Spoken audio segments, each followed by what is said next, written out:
j'aimerais que nous puissions terminer avec ces soupçons de fraude au niveau des réseaux sociaux. Nous avons eu un certain nombre d'images. On a vu quand même certains avec des urnes à des endroits inappropriés. On a vu d'autres qui disaient que voilà, nous venons d'attraper tel membre de l'ECAM avec ceci, avec cela. Est-ce que c'est toujours de la manipulation ou alors, de manière générale, il y a quand même un problème de transparence lorsque nous parlons de l'élection en République camerounaise? C'est essentiellement de la manipulation. C'est essentiellement de la manipulation parce qu'en réalité, tout ceci est le produit d'une construction où on cherche à discréditer le processus institutionnel alors qu'on ne l'a pas laissé se développer, se déployer pour qu'on puisse en savoir quelles en sont les insuffisances. Et les gens parlent beaucoup. L'article 113 permet de publier. D'accord, ça permet de publier. Mais quand on a donc publié au niveau du bureau de vote, est-ce que le processus est terminé? Article 132. Le Conseil constitutionnel veille à la régularité de l'élection présidentielle. Alinéa 1. 2. Il statue sur toute requête en annulation totale ou partielle des opérations électorales introduites par tout candidat, tout parti politique ayant pris part à l'élection, par toute personne ayant qualité d'agent du gouvernement pour cette élection. Il faut informer les Camerounais de la vérité des processus. Une fois que vous avez donc lu les résultats dans les bureaux de vote, d'accord, ça ne vous donne pas le droit de dire que vous êtes président, puisque ces résultats suivent un processus qui intègre l'idée que dans les opérations électorales, soit de la part d'Elections Cameroun, soit de la part de tel ou tel parti, ou des acteurs sur le terrain, il peut y avoir des irrégularités. Donc, le Conseil constitutionnel qu'on dénigre quand ce qu'il dit n'arrange pas les gens, veille à la régularité de l'élection présidentielle. Très bien. Et il peut annuler partiellement ou totalement l'élection. C'est très important de le souligner. Et vous l'avez fait. Pourquoi? Oui. Parce que c'est ça qui permet de comprendre les manipulations. Ceux qui disent qu'ils ont gagné, si au moins, après les 4 heures là, ils avaient donc affiché ou publié tous les bureaux de vote avec les résultats qu'ils disent. Parce qu'ils font de la manipulation. Jamais ils ne peuvent vous donner une vision totale. Parce qu'ils ne l'ont pas. Et le problème objectif de cette affaire, et il faut que les Camerounais le sachent, c'est ça l'un des grands problèmes de l'opposition, c'est la représentativité et l'implantation. Voilà pourquoi le code électoral prévoit dans les bureaux de vote, en plus du représentant de l'État et du représentant de l'ECAM, un représentant de chaque parti ayant un candidat. Monsieur, une élection, c'est un rapport de force. Il n'y a pas mieux que le représentant d'un parti pour défendre les intérêts de son parti. Entre-temps, quand vous le dites de cette manière-là, professeur, oui, est-ce que ça ne laisse pas quand même transparaître le fait que l'ECAM n'est plus suffisamment objectif? Attendez, calmez-vous. Est-ce qu'on doit absolument avoir un représentant? Mais c'est la loi! C'est la loi! Il faudra me poser la main dans le rôle de l'ECAM. Je dis c'est la loi. Elle est dans le rôle de l'ECAM. Ce n'est pas que l'ECAM n'ait pas de rôle, monsieur. Et comme vous êtes donc crédible, pourquoi vous fuyez le processus institutionnel? Pourquoi vous fuyez? Ah bon? Oui. Allez jusqu'au bout de la logique. Là, au bout de la logique, c'est quoi? Vous estimez que l'ECAM ne joue pas son rôle. Vous estimez que le parti au pouvoir fraude. Encore que, là aussi, c'est des stéréotypes. Dans une élection, écoutez d'abord, il faut savoir parler français. Je n'ai même pas fini, vous commencez à rire. Quand je dis c'est des stéréotypes, qu'est-ce que je veux dire?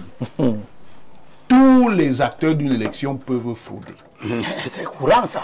L'opposition fraude aussi? Bien sûr, j'ai les résultats. Vous parlez de quoi? J'ai les résultats des recours ici. Vous plusieurs partis de l'opposition en 2020 donc ont été condamnés de ce moment. À partir de ce moment, tous les rapports qu'on dit qu'on va nous publier là, qu'est-ce qui empêchait donc que, dans le cadre du contentieux, on vient nous avec ces éléments? Les PV dans le cadre du contentieux. Si. Non. Si. Non. Si. Alors, tu as déjà fait un contentieux électoral. Tu as déjà fait un contentieux électoral. Tu as fait un contentieux électoral. Bon. Je dis, merci. Tu as fait un contentieux électoral. Pas le querelle. Tu peux dire qu'on ne confond pas les dans le cadre de cette élection. Moi, j'ai bien écouté ce qu'il a dit. Moi, je n'étais pas représentant du FSNC quelque part. Il a bien dit que ce soit au niveau des arrondissements, que ce soit au niveau des départements, que ce soit au niveau national, la Commission nationale de recensement des votes, on n'a pas permis qu'il y ait une confrontation de PV. C'est d'abord sûr que dit la vérité. C'est ça. Là, tu es sûr que lui, là, il dit la vérité. Et vous, qu'est-ce que vous mais moi, je vais vous lire le texte. Attendez, oui, je dans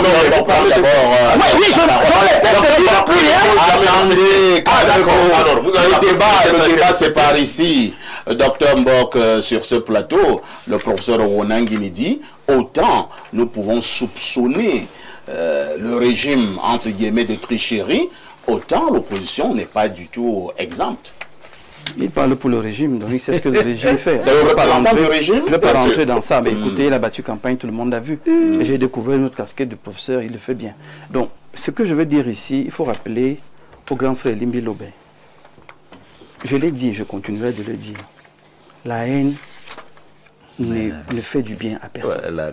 Toi, tu vois la haine. Méchanceté. Quand tu n'as pas d'argument, tu évoques la haine. Le mensonge ne fait du bien à personne. Oui. Le président Issa Thiouma Bakary a été embastillé dans le cadre du putsch. Quelques mois après, démontré, prouvé, acquitté. Il était innocent. Mais ce régime, quand même, dans l'injustice, l'a gardé 7 ans à Yoko. Ça, comme il est un homme de paix, il n'en fait pas trop cas. Donc quand je vois des gens parler de lui ici et ne parlent pas de ce côté d'homme de paix, d'homme de justice, ça m'embête. De l'autre côté, quelqu'un l'a dit et je vais le redire aujourd'hui, Limbi Lobé, il est caduc, il est dépassé, son CD est rouillé. Parce qu'il n'est ni de l'opposition, ni du parti au pouvoir, il n'est nulle part. Et son seul travail, c'est de battre, justement, je vais votre question, mais il fallait que je vous réponde avant, c'est de battre en brèche tout ce que les autres font, ce qu'il n'a jamais pu faire lui, parce qu'il n'a jamais été candidat de rien du tout. Donc, s'il vous plaît, laissez des candidats. J'ai été élu 2 fois durant. C'est toi qui n'as jamais été candidat. Il n'est pas question de moi ici. Ah, d'accord. Mais quand il est question de moi, tu peux mentir. Vous parlez de Thierry.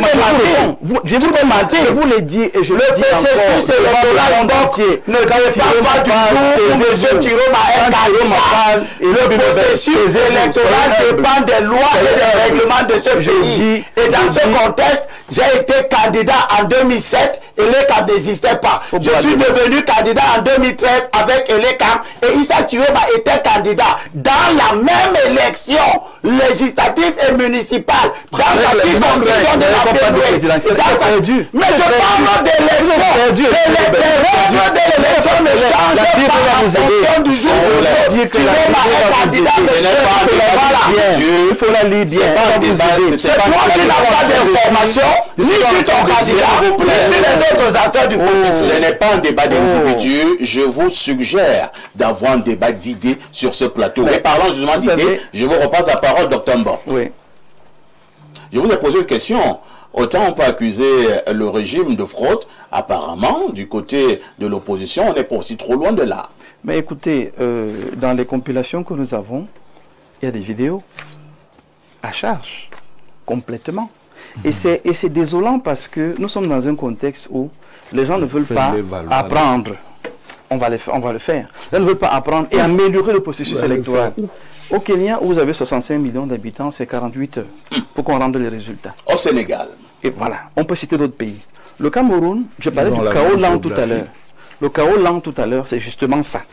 C'est-à-dire que vous avez des gens qui... Vous adorez cette théorie du chaos lent. Je le suis beaucoup. C'est quelqu'un qui ne savait rien. Le 1 de dire que... Pardon? Le 1 ou le 2? C'est-à-dire, il y a même un troisième. Merci pour ça. Non, non, le 1. Je ne sais pas. Il n'y a pas de problème. La version 1 m'intéresse. La version 2, je ne sais pas. Je suis en train d'observer la version 2. Donc, ce que j'étais en train de dire, c'est que le chaos lent est justement créé pour entretenir le faux. Il est fait à dessein. On met un code électoral sur pied qui est vicié. Les gens se plaignent depuis des années. Pourquoi? Mais parce que nous sommes vous allez dans la on va laisser le pays. Vous voyez, parfait. Ça revient exactement à ce que vous avez dit tout à l'heure. Voilà des gens qui parlent de démocratie. C'est ce que je disais tout à l'heure. Voilà des gens qui parlent de démocratie. Mais qui tiennent à ce qu'il y ait des représentants dans le bureau de vote. Mais alors, si ça changeait un bulletin. Tellement ils sont faux à la base et ne veulent pas changer. Ils ne veulent pas attendre. Donc c'est le Cameroun qui a le mécanisme avec des partis politiques dans les commissions électorales. Vous devez quand même être les autres pays ont des organisations qui sont vraiment neutres. Mais qu'est-ce que vous dites? Il y a des commissions électorales, une voix est une voix. Une voix est une voix. Ça existe, monsieur. Ah bon? Oui, bien sûr. C'est que donc aux États-Unis, les Camerounais aux États-Unis. Une voix, c'est une voix. Quel États-Unis? Professeur, le système dont vous parlez.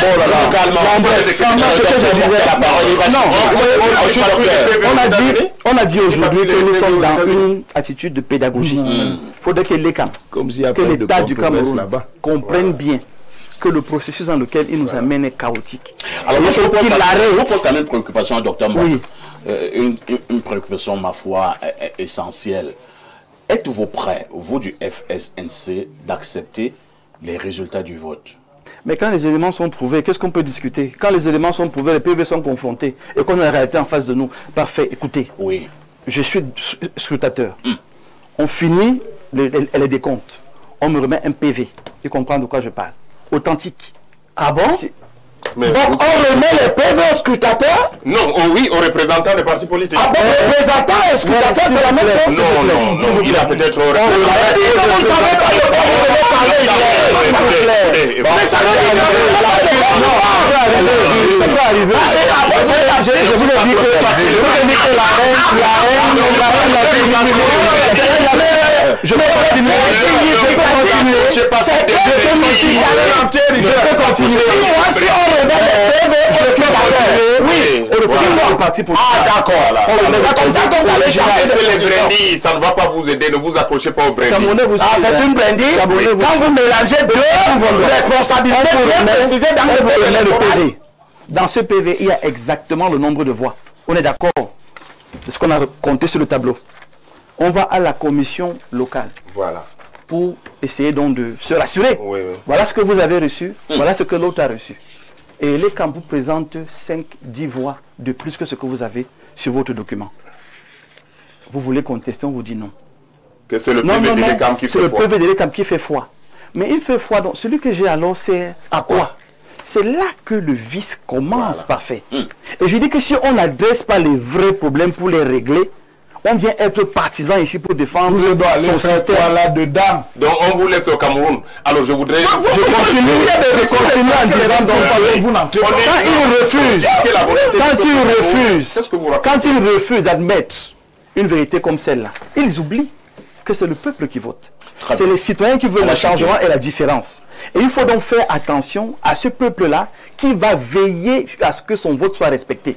Si vous ne voulez pas l'entendre, ça va vous engager demain. C'est ce que nous disons aujourd'hui. C'est que tous les Camerounais étaient là, ils ont filmé, ils ont observé, ils ont vu tout ce qui s'est passé et peuvent comparer les différents PV. Refuser de les comparer jusqu'à la nationale est de la tricherie, est de la méchanceté et nous dénonçons cela avec la dernière énergie. Vous l'avez dénoncé.